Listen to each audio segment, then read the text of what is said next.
인터넷 방송 BJ들에게 하루에 5천만 원까지 후원을 하던 30대가 숨진 채 발견되는 일이 있었습니다. 알고 보니 평범한 회사원으로 빚을 내서 무리하게 후원을 해왔던 거였는데 유족 측은 해당 BJ와 방송 관계자들을 사기죄로 고소했습니다. 무슨 일이 있었던 건지 박사라 기자가 취재했습니다. 지난해 5월 30대 남성 A씨가 자신의 차에서 숨진 채 발견됐습니다. A씨는 하루에 5천만 원까지 후원을 하면서 인터넷 방송 BJ들 사이에서 씀씀이가 큰 이른바 큰손으로 알려져 있었습니다. A씨가 참여해온 건 이른바 엑셀 방송으로 후원 금액에 따라 BJ들의 직급과 퇴출 여부가 결정되는 구조였습니다. 형이 하루에 최고 많이 쏘는 게 어느 정도? 5천만 원이더라고요. 마지막으로 연락한 사람이 고객 관리 차원에서 카톡을 하는 것처럼 보였어요. 그런데 사실 A씨는 평범한 회사원이었습니다. 알고 보니 자신이 미는 BJ가 퇴출되는 걸 막기 위해 빚을 내면서까지 후원을 해왔던 겁니다. A씨가 숨질 당시 빚은 1억 5천만 원에 달했습니다. 어느 순간부터 돈이 없는 게 보였어요. 회사 결제일이 좀 늦어져서 혹시 밀린다. 그래서 몇십만 원만 보내줘라. A씨가 당시 자신이 후원하던 BJ와 주고받은 카톡입니다. A씨는 BJ의 태도를 문제 삼거나 전화번호를 자신이 아닌 다른 사람에게도 알려줬다고 화를 냅니다. 이제 지쳤다는 얘기도 합니다. 당시 A씨에게 후원을 받았던 한 BJ는 취재진에 자신도 안타깝지만 어디까지나 본인의 선택으로 후원을 한 것으로 어쩔 수 없다는 입장을 밝혔습니다. 자기 재미를 위해서 모든 게 일단은 후원하는 것 자체가 본인 선택이잖아요. 네, 그 누구도 강요하지 않았고. 취재진은 취재 과정에서 해당 인터넷 방송 내부 관계자를 만나 이야기를 들을 수 있었습니다. 이 관계자는 일부 BJ들이 후원 금액을 조작해 시청자들에게 더 많은 후원을 유도한다고 털어놨습니다. 만약에 1이라는 사람이 자기한테 별풍선을 쏴요. 그러면은 2라는 가짜 계정을 만들어서 1이라는 사람보다 더 쏘는 거예요. 그러면 1이라는 사람은 이게 경쟁심리가 붙잖아요. 2라는 사람보다 더 쏘게 되는 거예요. 그걸 유도를 하고요. 오로지 시청자들의 후원 금액에 따라 BJ들의 퇴출 여부가 결정되는 것처럼 보이지만 실제로는 다르다는 얘기입니다.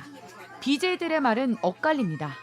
어떤 BJ는 전혀 사실이 아니라고 한 반면 오로지 시청자들이 쏘는 것에 따라서만 직급이나 퇴출 여부가 결정이 되나요? 시스템상 그렇죠. 다들 그걸 아니까 자기를 응원하는 DJ한테 후원하고 그러는 거니까 그 큰 손들이랑 안 친해요. 다른 BJ는 일부 사실이긴 해도 문제가 되지 않는다고 주장합니다. 제가 제 점수를 올리려고 제 돈으로 한 적은 있다. 매니저한테 돈을 입금해 줄 테니 너가 너 아이디로 싸라. 보는 사람들도 거의 다 눈을 감아줄 거 같고 알아도 뭐라 별로 안 할 부분이라. 방송에서 퇴출되지 않기 위해 직원을 동원해 셀프 후원을 한 뒤 돌려받는다는 얘기입니다. A씨의 유족은 해당 방송에서 일부 BJ가 시청자를 속여 이득을 취했다고 주장하며 BJ와 방송 관계자를 사기죄로 경찰에 고소한 상태입니다. 유명 BJ들의 관계자들이 별풍선을 쏘음으로써 이 더 많은 별풍선을 유도하는 행위를 만들어내는 거죠. 분명히 그거는 기망행위에 해당할 수 있고 이에 BJ 측은 당시 후원금에 대해 공지한 약속을 모두 지켰고 조작도 없었다고 밝혔습니다. JTBC 박사라입니다. 네, 이런 인터넷 방송은 수십억 원을 움직이는 고액 후원자들에게 크게 의지하고 있습니다. 큰 돈을 후원하는 사람과 BJ 사이에서는 성접대 같은 요구가 오가기도 했습니다. 계속해서 박사라 기자입니다. 수십억 원을 쓰는 이른바 큰손 시청자들이 방송 운영에 관여한다는 정황은 계속 있어 왔습니다. 내가 퇴출을 시키는 거니까 그 전에 다른 사람들 별풍선을 많이 받아놔라. 간택을 받아야 들어올 수가 있어요. 그 사람 말 한마디면은 좌지우지할 수 있는 거죠, 방송. 저희는 이 큰 손들한테 수익을 내야 되니까 그냥 걔가 풍 쏘면서 야 이거 저렇게 지금 이거 하자. 그러면 이제 거기에 따라가는 건 당연한 거죠. 더 큰 문제는 이 과정에서 성접대 같은 부당한 요구가 오간다는 겁니다. 유명 인터넷 방송 여성 BJ가 이른바 큰손 시청자로부터 받은 문자입니다. 성접대를 하면 자신이 큰돈을 후원해 직급을 올려주겠다고 제안합니다.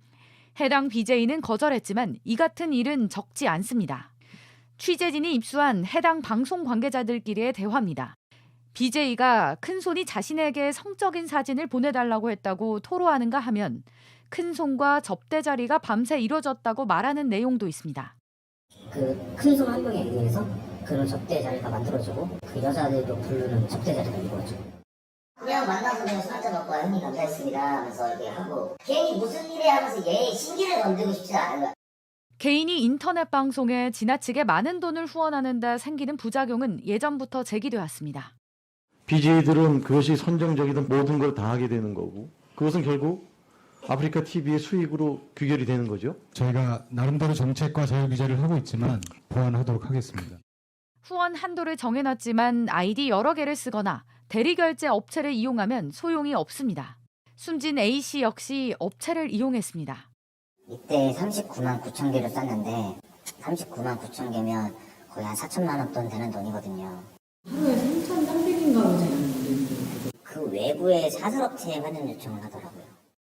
아프리카 TV는 대리결제 업체에 대해 광고를 중단해달라고 요청한 바 있습니다. JTBC 박사라입니다. 한 달 전 뉴질랜드의 한 도로에서 알파인 스키 국가대표 후보 선수들이 목숨을 잃었습니다. 그런데 JTBC 취재 결과 이들이 사고 현장에서 구조되지 못하고 차량을 정비하는 보안 구역으로 옮겨진 뒤 화장된 걸로 드러났습니다. 우리 선수들을 왜 구조할 수 없었는지 보글터뷰 이상엽 기자의 단독 보도입니다. 현지 시간 지난달 21일 뉴질랜드 제랄딘 도로에서 마주오던 승합차와 SUV 차량이 부딪혔습니다. 알파인스키 국가대표 상비군 17살 김상서 선수, 20살 박준우 선수, 그리고 운전자였던 24살 조범희 코치 등 3명이 목숨을 잃었습니다. 17살 한현서 선수와 SUV 차량 외국인 운전자 등 2명은 크게 다쳤습니다. 그런데 사고 1시간쯤 뒤 한현서 선수만 헬기로 옮겨지고 김 선수와 박 선수, 조 코치는 차량 안에 남겨졌습니다. 현장에서 구조되지 못한 겁니다. 이렇게 타지에서 이렇게 됐던 게 너무 죄스러워서 미안하다. 엄마가 잘못했던 미안하다. 사망 원인은 밝혀졌을까? 어떤 아이는 뒤통수만, 어떤 아이는 파란 쪽만 보였다고. 짐이 다 덮고 있어서. 짐이 위에 준우 등을 덮고 있었기 때문에 발견을 못한 거죠. 차량 정비소로 가서 분해를 해서. JTBC가 확보한 현지 경찰의 조사 문건에서도 짐들이 확인됐습니다. 사고 차량 안에 스키 폴대, 드릴과 송곳, 가방들이 있었습니다. 현지 소방도 짐 때문에 구조가 쉽지 않았다는 취지로 말했습니다.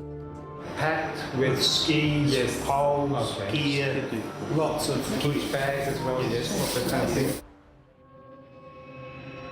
얼마나 많은 짐들이 차량 안에 실렸던 걸까? 사고 현장을 뒤따르던 목격자들 증언을 들어봐야겠습니다. 요리를 깨고 이제 짐 꺼내면서 이제 애들이 막 짐에 거의 깔려 있어가지고. 부축 가방이라 그래서 한 65리터 정도 되거든요. 그 가방이 한 10개 정도 있었던 것 같아요. 훈련 때 사용하는 의문도 한 40개 정도 같이 실려 있었고, 어린 자가 한 300kg? 뉴질랜드 경찰은 블랙박스나 CCTV가 없어 아직 정확한 사고 경위를 파악하지 못했다고 말했습니다.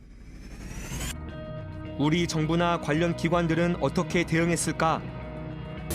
예를 들어 조사를 또 따로 해가지고 잘못된 결과가 나왔을 때 책임 이런 게 있기 때문에, 근데 정부는 조사는 하지 않잖아요. 일반적으로 현지 당국으로부터 조사 결과를 받지. 아직 어린 코치와 선수들은 국가대표가 꿈이었습니다.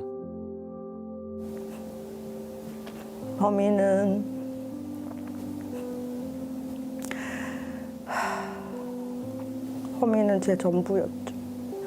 그동안 거저 자라준 씩씩한 아이였고, 걸음할 때부터 스키 탔어요. 스키 타고 스키 좋아하고, 청소년 대표 그리고 국가대표 상비군까지 했고. 준우가 고등학교 1, 2, 3을 계속 1등을 했어요. 친구들도 얼마 많고 후배들도 얼마 많이 따랐는데, 지금까지 맨날 뉴질랜드에서 사고 조사 다닌다고 울다가 그래도 밥은 먹었어요. 그때 우리 밥 먹으니까 또 우리가 또 약간 짐승 같아요. 아들은 죽은데 밥이 넘어가더라고. 올해는 자기 힘으로 상비군이 되고 운동을 진짜 열심히 했어요. 그렇게 열심히 했는데 그러고 뉴질랜드 가서 이제 죽은 거죠. JTBC는 알파인 스키팀 레이싱 스쿨 감독에게 수차례 입장을 물었지만 답을 듣지 못했습니다. 유족은 정부 대신 현지 조사를 이어오다 스포츠 윤리센터에 지도자 의무 위반 신고를 접수했습니다. 이제 자기 엉덩이를 보여주고 자기 그 앞에 있는 성기를 보여주고 어떻게 생겼냐 말로 표현해라.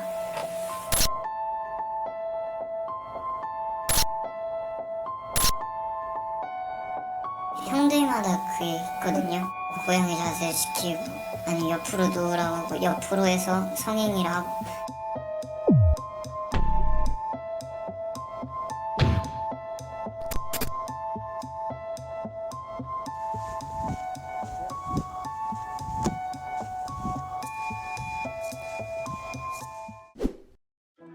지난해 5월 대한수영연맹이 주최한 전국대회입니다.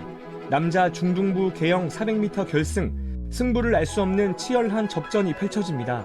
그때 이번 레인에 오른 세 번째 주자 A군이 돌진합니다. 3번 주자 선수 지금 굉장히 빠르게 지금 수영을 하면서 앞서 나가고 있습니다.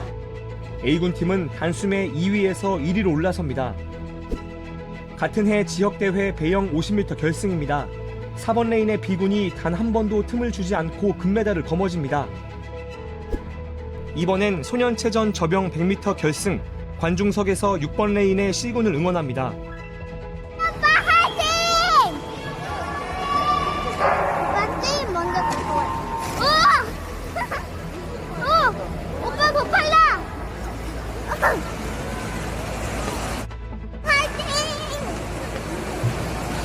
C군은 끝까지 포기하지 않고 2위로 들어옵니다. 당시 15살이었던 남학생 3명 모두 올해 대구체구 입학을 앞뒀습니다. 목표는 고등부 금메달입니다. 그런데 지금은 아닙니다. 학교 정문만 봐도 심장이 막 떨리고 그냥 간이기숙사 들어가려고 이제 눈만 봐도 형들이 추천할 것 같아서 다른 환경에서 수영하고 싶은 건 다 최고로 전학가고 싶은 거 아니에요. 저는 부모님한테 너무 미안해요. 그냥 부모님도 많이 아파가지고 더 속상해가지고. 무슨 일이 있었던 걸까? 대구에서 제주로 가봤습니다. 제주 종합경기장 실내 수영장입니다. 지난달 대구 최고 수영부가 한 달간 전지 훈련을 했던 곳입니다. 예비 고등학교 1학년인 남자아이들은 전지 훈련 중 2학년 3명, 3학년 1명 등 남자 선배 4명에게 수차례 성폭력을 당했다고 주장했습니다. 1학년 애들 한 명씩 잡아가지고 눕혀 3학년부터 2학년 순서대로 1학년 애들 누워있는 한 명씩 가가지고 엉덩이를 벌려가지고 항문을 보이게 저희 여기 가까이 있는 대가리랑 이제 자기 엉덩이를 보여주고 자기 그 앞에 있는 성기를 보여주고 어떻게 생겼냐 말로 표현해라. 성행위를 흉내내야 했고 맨날 형이랑 방을 썼는데 제 머리 잡고 막 자기 성기는 보면 갖다 대고 그러고 다시 가라 그러고 1시간 정도 있다가 막 이상한 고양이 자세 시키고 다음에는 이제 자기 입으로 오라 해서 제 강제추행도 있었다고 했습니다. 제 가슴을 이렇게 겁나 세게 움켜쥐면 제가 아파서 소리를 지르는데요. 이제 밖에서 코치쌤이 주무시고 계셔가지고 소리가 못 새어나게 해야 되잖아요. 그래서 베개로 제 얼굴을 누르고 엄청 세게 꼬집고. 유사 성행위도 강요했다고 했습니다. 선배가 서 있고 제가 앉아 있을 때 얘가 가까이 다가가가지고 얘 아빠라 해가지고 뒤로 뺐던 것 같아요. 입에 타이튼 매트까지 저희 얼굴에 먹어봐. 뭐가 빨래? 빨아봐. 저희는 얼굴을 움직이려고 하는데 1학년 애들한테 시켜서 얼굴 잡으라고. 피해 학생이 피해 학생 얼굴을 잡는 거예요? 네. 훈련이 끝나고 학교로 돌아왔지만 달라진 건 없었습니다. 급식 먹으러 갔더라. 급식 먹고 난 후에 선배가 이렇게 하면은 제 성기를 가져다 대야 되고 안 가져다 대면 맞아요. 그 친구랑 성관계하는 거 영상통화해서 찍어 올래 아니면 녹음할래 아니면 딱방 50대 맞을래 해서. 아이들은 극단적인 선택도 여러 번 고민했습니다. 고양이 자세 시키고 아니 옆으로 누우라고 하고 옆으로 해서 성행위를 하고 일어나서도 하고 옷 입은 채로 저희한테 막 얼굴에 막 자기 성기를 막 갖다 대고 막 받고 막 그랬어요. 제가 그때 혀 깨물고 자살하려고도 수십 번 생각합니다. 오늘도 또 시작이네. 아무튼 오늘 밤 어떻게 넘기지? 진짜 자꾸 맞으면 칼 있으면 칼로 찔러 죽이고 싶다. 아니면 다 살 때 원래 도망칠까 이런 생각입니다. 성폭력을 거부했지만 소용없었다고 했습니다. 1학년 후배들은 2, 3학년 선배들이 시키는 대로 할 수밖에 없었던 거예요? 네, 안 하면 때리던가 아니면 기절이랑 기절을 시키던가 해요. 제가 기절할 때까지 진짜 그 고비까지 와서 풀어줘 그랬어요. 저는 기절놀이 당해가지고 진짜 끝까지 와가지고 푸는 순간 힘이 빠지면서 옆에 있는 화분 부딪히고. 아이들은 지금 학교에 나오지 못하고 있습니다. 대구 최고 수영장입니다. 지금 외벽 공사 때문에 출입 금지 통제선이 쳐졌습니다. 이쪽으로 돌아가서 수영장 안쪽을 살펴보겠습니다. 수영부 감독은 사건 충격으로 병원 치료 중이고 지금은 코치가 다른 학생들과 훈련을 하고 있습니다. 학교 측 입장을 들어봐야겠습니다. 교장, 교감 선생님 안 계시면 누구랑 좀 이야기 나눠볼 수 있어요? 뭔가 공문을 보내셨다든가 아니면 사전에 약속을 잡으셨다든가. 아, 공문을 보내야만 이야기를 들을 수 있는 거예요? 아니 저희가 뭐 누구한테 어떤 분이 어떤 의도로 하시는지 모르겠어요. 학교는 1차 조사를 끝냈고 학폭 심의를 기다리고 있습니다. 가해가는 학생들은 부인을 하고 있습니다. 아이들이 인정한 부분은 뭐예요? 자기들이 앉아 뭐 서로 만지고 이거는 장난이었다. 자기들은 앉아 장난치면서 만졌다 하지만은 장난으로도 이거는 사실 좀 심각하게 우리는 이게 받아들이고 또 우리뿐 아니라 장난이든 왜든 있어서는 안 될 일이에요. 가해자로 지목된 남자 선배 4명 중 2명의 부모는 JTBC와의 통화에서 취재진과의 만남은 원하지 않는다면서도 피해를 주장하는 아이들의 진술이 사실과 다르다고 알려왔습니다. 2학년 선배의 어머니는 아들이 말하길 장난을 쳤다는 이유만으로 벌을 받으면 이미 졸업한 다른 선배들도 모두 감옥에 갔어야 했다고 말했습니다. 또 4명 모두 평소 말썽을 일으킨 아이들이 아니었다며 인간성이 없거나 장난이 심하지도 않다는 취지로 말했습니다. 3학년 선배의 아버지는 가해자로 지목된 아이들이 억울한 부분도 분명히 많지만 당장 취재에 응할 수는 없다며 서로 주장이 엇갈려 학교 측 판단도 잘 들어달라고 말했습니다. 취재진은 나머지 선배 2명의 부모에게 수차례 대화를 시도했지만 답을 듣지 못했습니다. 가해자로 지목된 일부 남학생은 취재진 연락을 받지 않았습니다. 경찰은 강제추행과 폭행 등 혐의를 받는 남학생 4명을 곧 입건해 조사합니다. 학폭 심의는 이달 중 대구에서 열립니다. 내가 이걸 못 버티면 내 꿈은 무너지는 건가? 도망가지를 못했어요. 맨날 마음만 진짜 뛰쳐나오고 싶었는데 이것만 겪고 그냥 참으면 나에게 보답이 오고 나에게 선물이 올 것이라는 생각에 참고 하고 지금까지 온 것 같아요. 수영이 뭐가 왜 좋아해요?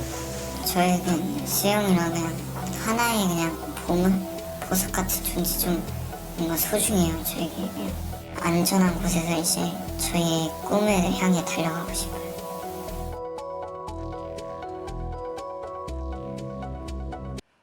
해양수산부 산하의 한 공공기관에서 직장 내 괴롭힘을 호소하는 동료를 위해 신고에 나섰던 연구원이 오히려 고소고발을 당했습니다. 법정에 피고인으로 서야 했는데요. 그 재판 결과가 어땠을지 부글터뷰 이상엽 기자의 단독 보도입니다.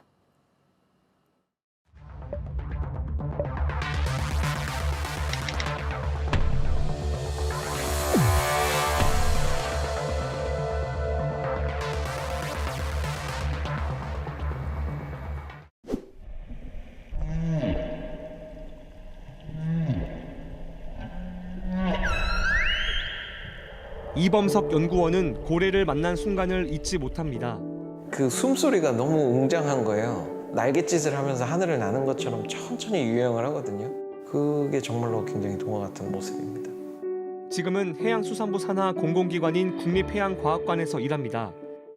그런데 2년째 수사와 재판을 받고 있습니다. 직장 내 괴롭힘을 호소하는 동료 직원들을 위해 신고자로 나섰다 고발됐기 때문입니다. 기자님을 예로 들자면 이상엽 가 아주 해가지고 그 같은 어떻게 해야 되냐 이 연구원은 2021년 12월 홍보팀장 근무 당시 사무실에서 상사의 욕설을 녹음한 뒤 인사팀에 제출했습니다. 우리 인턴 직원들도 있는데 사무실에서 너무 상스러운 욕설은 하지 말아주십시오 라고 부탁을 하니까 본인은 욕설을 한 적이 없다. 외부 노무법인이 파악해보니 일부 직장 내 괴롭힘에 해당했습니다. 노무사는 가해 지목인에 대한 징계 처분이 필요하다고 결론냈습니다. 그런데 정반대였습니다. 국립해양과학관에서 직장 내 괴롭힘 신고자를 수사 의뢰했습니다. 아예 관장 이름으로 고발장까지 제출했는데 고발 이유를 확인해봐야겠습니다. 기관 측은 직원들을 통신비밀보호법 위반 혐의로 처벌해달라고 했습니다. 이들이 직장 내 괴롭힘 관련 합동 고충을 신청하면서 불법 녹취한 파일을 서로 주고받으며 공동 범죄를 저질렀다는 겁니다. 가해 지목 상사도 직원들을 명예훼손 혐의로 고소했습니다. 취재 동의를 얻고 음성 녹음으로 인터뷰를 진행했습니다. 가해 지목 상사는 징계위에서 경고 처분을 받은 걸로 확인됐습니다. 경고 처분은 직장 내 괴롭힘엔 해당하지만 징계로 분류되진 않습니다. 욕을 하긴 했지만 사무실이 사적 공간이기 때문에 괜찮다는 취지로 주장했습니다. 폭언이라는 정도가 사회적으로 용인될 수 있는 그런 정도지. 근데 사회적으로 용인될 수 있는 폭언이 뭐가 있죠? 정말 관장 왜 그러는지 미치겠어 내가. 돌겠네. 이런 얘기 했죠. 녹취 있잖아요. 거기는 뭐 이런 얘기 하시는 거예요? 그렇죠. 그런 거는 사회적으로 용인될 수 있는 폭언이에요. 그거를 사석에 제 친구 중에 부도청장 쪽에 하고 다녔습니다. 그럼 직원들이 왜 그렇게까지 하는 걸까요? 글쎄. 이제 수사와 재판 결과를 확인해야겠습니다. 검찰 수사 결과 피해 주장 직원들은 모두 불기소됐습니다. 상사의 욕설을 녹음한 이 연구원만 통신비밀보호법 위반 혐의로 기소됐습니다. 검사는 2장짜리 공소장에서 공개되지 않은 타인 간의 대화를 녹음, 누설했다고 적었습니다. 대화에 참여하지 않은 이 연구원이 상사의 욕설을 불법 녹음했다는 겁니다. 지난달 2일 국민참여 재판이 열렸습니다. 당시 재판 기록을 열람 등사해봤습니다. 판사는 직장 내 괴롭힘 관련 녹음 행위를 살펴본 뒤 가해 지목 상사인 증인을 상대로 여러 번 물었습니다. 상사의 욕설이 직장 내 괴롭힘에 해당하는데도 본인은 징계를 받진 않았다고 주장하기 때문입니다. 증인이 직장 내 괴롭힘을 하지 않았다고 판결한 게 있어요, 객관적인 자료가? 징계 처분이 아니다라는 확인이 있습니다. 증인이 좀 내렸잖아요. 그거는 징계가 아닙니다. 증인은 평소에 이렇게 말할 때 여기 뭐가 많이 하시나요? 중국 친구가 대화할 때 그렇게 이런 얘기를 듣고 요금이고? 국민 배심원 7명은 만장일치로 무죄를 판결했습니다. 재판부는 사무실 크기로 비춰볼 때 사무실 내 모든 직원들이 상사의 욕설을 들을 수 있었다는 진술을 토대로 무죄를 선고했습니다.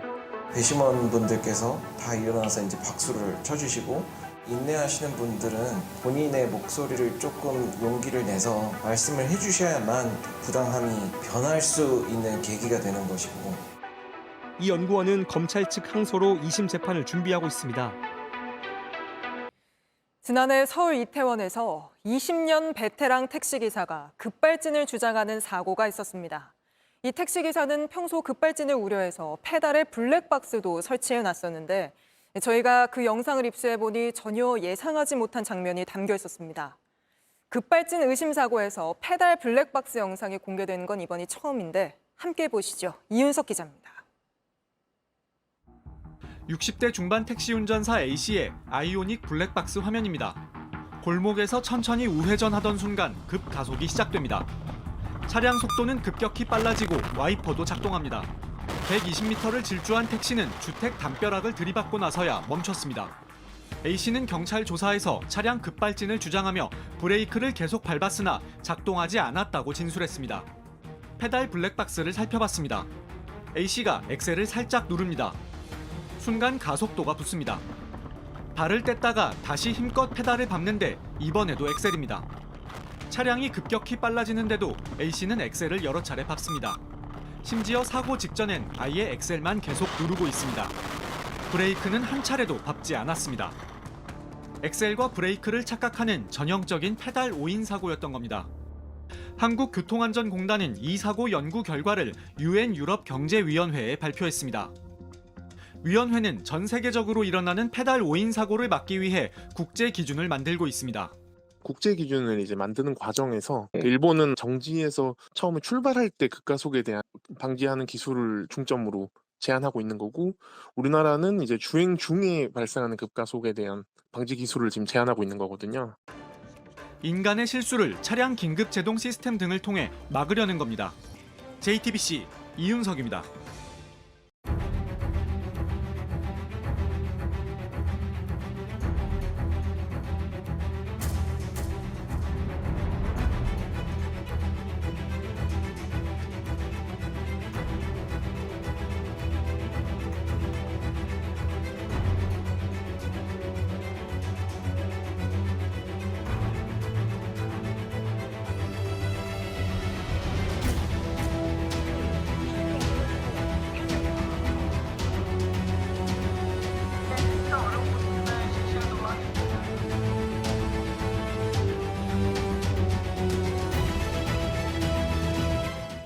ADHD가 있고 경계성 지능장애라는 판정이 나왔어요.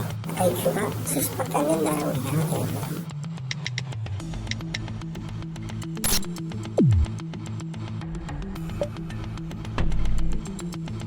강제로 이렇게 하게 된 거예요. 성인들을. 내가 싫다고 그만하라고. 손은 너무 더러워가지고 바로 씻고.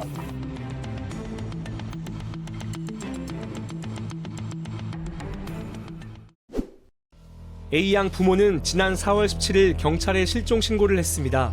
아이가 학교에서 집으로 돌아오지 않았기 때문입니다. 그런데 집을 떠난 지 19일 만에 극적으로 연락이 닿았습니다. 3시까지 여의나루역 2번 출구 오라고 얘기하는 거예요. 어떤 여자분이랑 같이 있더라고요. 사실은 얘네들은 서울랜드에서 만났는데 자기네들한테 알바를 하고 싶다라고 얘기를 했다는 거예요. 서울랜드에서 알바를요? 아이와 함께 있던 여성은 부모에게 쪽지를 건넸습니다.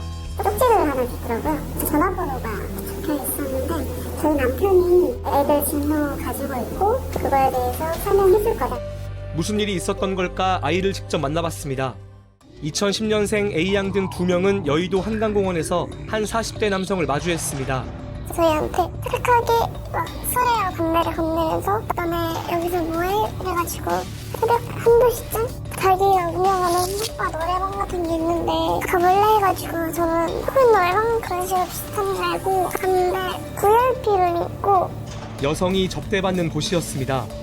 남성은 자신이 운영하는 업소로도 아이들을 데려갔습니다. 보통 생활하시는 형님이랑 자기랑 같이 개업을 한 그런 유흥업소라고 하더라고요. 아가씨가 부족한데 저희 뭐 아가씨 자리 좀 채워주래요. 그래서 아가씨가 뭔 일 하는지 몰랐는데 일단 들어갔는데 남자들 비 맞춰주고 술 따라주고 그런 일이더라고요. 아이들은 오산역에서 옷과 화장품을 산 뒤 유흥업소 룸으로 들어갔습니다. 아저씨들이 해달라는 것을 해줬습니다. 그냥 오산역 같은 데서 옷이랑 화장품 같은 거 사러 어떤 옷을 샀어요 그럼? 접대할 때 필요한 옷이랑 화장품 한 50대? 어떤 청일들 뭐 대접을 하래요. 팁 줄 때 막 속옷 안에 넣어서 준다. 저한테 키스를 하면은 아이폰 핸드폰 사주겠대요. 최신 걸로 이러는데 그 사람이 저한테 강제로 술 마시고 담배 피고 강제로 성관계도 했습니다. 인생을 살아가려면 술, 담배도 다 접근해야 된다고. 썸에 한 잔당 10,000원씩 주겠다 해서 소주 3병을 원샷을 하면은 10만 원 주겠대요. 제 몸을 계속 만질러 하고 저는 싫다고 했는데 강제로 이렇게 하게 된 거예요. 성관계를. 유흥업소를 떠날 수 없었고 경찰 단속도 쉽게 피했습니다. 오늘 찾아가지고 죽여버릴 거야. 너희가 자꾸 안 되면 중국에 보내버린다고. 팔다리 잘려와서 거기서 죽어도 아무도 안 알려준다고. 술집 팔아넘는다 하고. 경찰 단속은 안 왔어요? 단속이 올 땐 저희를 모텔 방을 넣어놨죠. 모텔 거기서 나오지 말라. 아이들은 여의도 한강공원에서 경기 오산의 한 유흥주점까지 왔습니다. 아이들이 왜 이곳에 온 건지 직접 가서 확인하겠습니다. 한강에서 만나셨는데 왜 오산까지 아이들이 온 거예요? 사업체가 여러 개예요. 강남 쪽에서도 하고 저를 따라서 오산이랑 서울 쪽 경기도를 계속 도는 거죠. 미성년자라는 건 알고 계셨잖아요. 지낼 줄 알았죠. 아이들에게 손님을 접대시킨 적이 없고 지인만 함께했다고 했습니다. 개업식 날 사람들이 잔치해요. 그리고 애들도 어차피 밥은 먹고 해야 되잖아. 제 친구들 하고 변호사부터 세계사들 라이언스 클럽 참 그런 사람들 와가지고 걔네들은 성치예요. 제 지인들도 어떤 실수를 할지 모르는 폭시한폭탄인데 내가 미쳤다고. 아이들이 나이를 속였고 부모와도 연락이 닿지 않았다고 했습니다. 둘 다 만 13세라는 거 모르셨어요? 당연히 몰랐죠. 아이들과 성관계는 왜 하신 거예요? 저희가 아니고 잠자리를 함쓴 건 누구냐면 제가 있긴 있어요. 나는 지인의 동생인데 24살이야.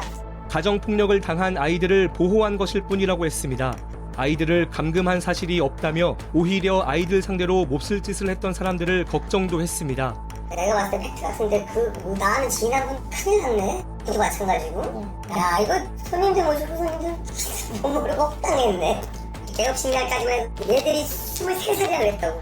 걔네들은 만약 이치를 보냈다고 하면 그럼 저희한테 뭐 남는 게 있어야지. 지들끼리 막 어디 가서 막 놀고 자고 했어요. 그것도 저희가 책임을 져야 되는. 업소와 연결된 호텔도 더 취재해봤습니다. 아이들이 머물렀던 호텔입니다. 미성년자가 출입한다는 신고를 받고 경찰도 왔었다고 합니다. 입실 전에 미성년자 한 분 모셨어요? 결제한 사람은 어떤 남자였어요. 삼촌이라고 그러던데. 신분증 검사 같은 거 혹시 안 하셨어요? 하죠. 다른 사람이 먼저 와서 결제하고 위에 있거나 뭐 이러면은 모를 수도 있죠. 취재 결과 아이들은 주로 유흥업소에서 밤을 새거나 호텔 여러 곳에서 잠을 잘 때 대부분 업소 관련자들과 함께였습니다. A양 부모는 부모 책임이 크다며 자책하면서도 미성숙한 아이들 상대로 범행을 저지른 어른들을 JTBC에 알리고 싶었습니다. 연락을 하거나 도망칠 생각을 못했냐고 물어보니까 때릴까봐 무서워서 직접 문을 잠궈놓고 가둔 건 아니지만 감금 상태가 된 거예요. 경계성 지능장애라는 판정이 나왔어요. 성착취를 삼고 그런 거는 정말 용서할 수가 없는 거죠. 기자님한테 연락드린 것 그들이 설 자리가 없어야 된다고 생각을 했어요. 아이는 가정폭력을 당한 사실이 없다고 했습니다. 저희가 너무 어려 보이니까 누가 신고를 했나 봐요. 경찰들이 다 파날라 하니까 저희는 그 친구분한테 맡겨주시고. 아빠 엄마한테 하고 싶은 말 있어요? 엄마 아빠한테 미안하죠. 이렇게 사랑을 주고 노력을 하는데 저는 아직 그런 걸 못 받아들이고 맨날 사고만 치니까 엄마 아빠한테 아직 미안하죠. 경기 오산경찰서는 유흥업소 사장 등 2명을 강간, 알선 영업행위 등 아동청소년 성보호법 위반 혐의로 긴급 체포했습니다. 휴대폰과 영업장부를 압수수색하고 구속영장을 신청할 예정입니다.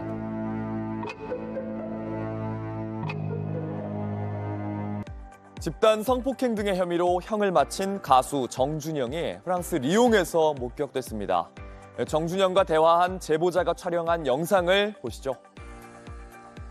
프랑스 리옹의 한 클럽에서 시끄러운 음악 속에 정준영이 한 여성과 함께 서 있습니다. 두 사람 얼굴을 맞대고 서로 스킨십을 이어갑니다.